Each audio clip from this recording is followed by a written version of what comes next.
شاركت مع عدة طواقم بالمسرح والسينما، بس أضخم طاقم اشتغلت معه هو طاقم عرض الطريق.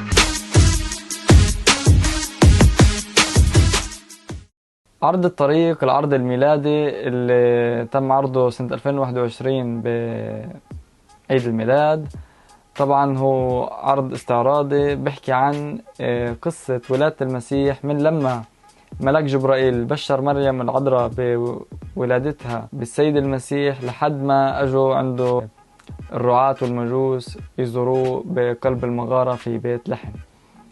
طبعا عرض الطريق هو عرض بيشمل عدة فنون اللي هي من ضمنها العزف، الموسيقى بشكل عام، عزف، غناء، رقص وتمثيل. طبعا كان في مشاهد سينمائية ومشاهد مسرحية. طبعا أنا بطبيعة الحال القسم اللي اشتغلت فيه هو قسم التمثيل. كان في عدة ممثلين من حوالي 9 أو 10 ممثلين هيك شيء، بس بالأساس كانوا على المسرح 5 ممثلين. طبعا القائمين على هذا العرض واللي أخرجوه هن المعلمة وداد عطلة وعرب بطحيش.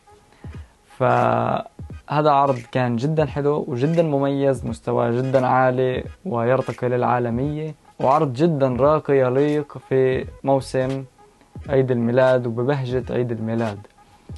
فهذا العرض انعمل منه 3 عروضات، وانعمل منه عرض رابع على طلب الجمهور دغري بعد ال3 عروض اللي انعملوا. من كتر ما كان عليه إقبال هذا العرض وحبوه الجمهور وطلبوه، فانعمل له عرض رابع بعد ال3 عروض الأساسية. كمية الناس اللي اجت عليه كمية جدا كبيرة مش طبيعية. كتير الناس كانت تيجي وتنبسط من العرض، لأنه القيمة الفنية اللي تقدمت بهذا العرض كانت قيمة فنية على مستوى جدا عالي، ولاقى استحسان وإعجاب الناس بشكل كتير كبير. طبعا وهي السنة المفروض يكون في له كمان عروض من كتر ما لاقى إقبال، فرح أشارككم بالتفاصيل وأصور لكم مشاركتي بهذا العمل. طبعا زي ما حكيت لكم مكون من عدة فنون هذا العمل، وأنا كان التمثيل. طبعا كان دور المجوس هن 3 رجال حكماء اسمهم المجوس، هن علماء فلك وناس حكماء. وكانوا وقتها لما زاروا المسيح قدموا له 3 هدايا اللي هن لبان، ذهب ومر. أنا كانت الهدية اللي معي ذهب. كان إلي مشهدين سينمائيات ومشهدين مسرحيات. طبعا المشاهد كانت تتماشى مع العزف والرقص، كان ميكس كتير حلو. بشكل شخصي أحكي لكم عن تجربتي، أنا استمتعت جدا جدا بهذا العرض. كانت الأجواء حلوة ومريحة، وكانت تجربة جديدة علي وكتير استفدت منها اجتماعيا وفنيا، وتعرفت على ناس جديدة وتعرفت على ثقافات أو مش ثقافات، فنون جديدة. فكانت تجربة كتير حلوة لإلي. بس بالبداية أول ما بلشت فيها وأجد أشارك، الصراحة كنت متردد ومتخوف إنه كيف بده يكون منظري على المسرح، إنه أنا عم بمثل بين راقصات وبين عازفين وجوكة ما عرفتش كيف بده يكون الاشي. ومع العلم إنه فيش ولا جملة حوارية حتى، يعني كان كله بيعتمد على الحركة وعلى الجسد يعني. ف قلت بدي أجرب وأشوف كيف بيطلع الإشي معي، وشوي شوي أشوف نتائج حلوة وردود أفعال حلوة على الإشي اللي عم نقدمه. فانبسطت من النتيجة وحبيت الشغل اللي عم نسويه. مع العلم كان شغل خفيف جدا، ما كانش هالقد يعني صعب، بس كانت تجربة كتير كتير حلوة. تعرفت على ناس جديدة واستفدت منها.